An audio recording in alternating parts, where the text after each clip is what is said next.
শিউলি ফুলের নলুক দেব দেব কাচের চুড়ি।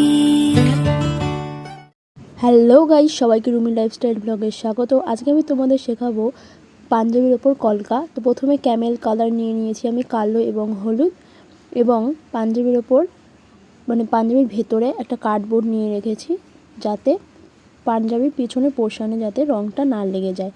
তো ফার্স্টে আমি কলকাগুলো আঁকছি, দেখো। আর খুব সহজভাবেই তোমাদের শেখাবো আজকে কলকার ওপর কীভাবে ডিজাইন করা যায়। তো হলুদ কালার নিয়ে আমি কলকাটা আঁকা শুরু করেছি। এই যে শিউলি ফুলের নলুক দেব দেব কাচের চুড়ি। শিউলি ফুলের নলুক দেব দেব কাচের চুড়ি। খোপায় আমি বেঁধে দেব হলুদ সোনা ঝুড়ি। নুপুর দেব ঝুমকোলতার।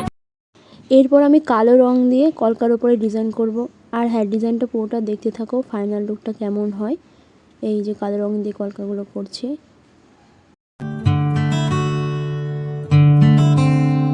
শিউলি ফুলের নলুক দেব দেব কাচের চুড়ি। শিউলি ফুলের নলুক দেব দেব কাচের চুড়ি। খোপায় আমি বেঁধে দেব হলুদ সোনা ঝুড়ি। নুপুর দেব ঝুমকোলতার কলকা পাড়ের শাড়ি।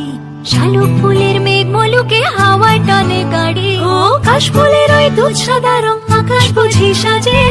অন্ধকারে রাত পেরিয়ে আলোর বাঁশি বাজে।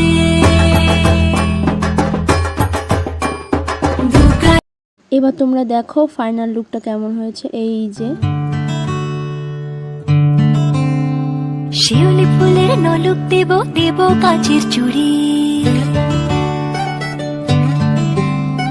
শিউলি ফুলের নলুক দেব দেব কাচের চুড়ি। খোপায় আমি বেঁধে দেব হলুদ সোনা ঝুড়ি। নুপুর দেব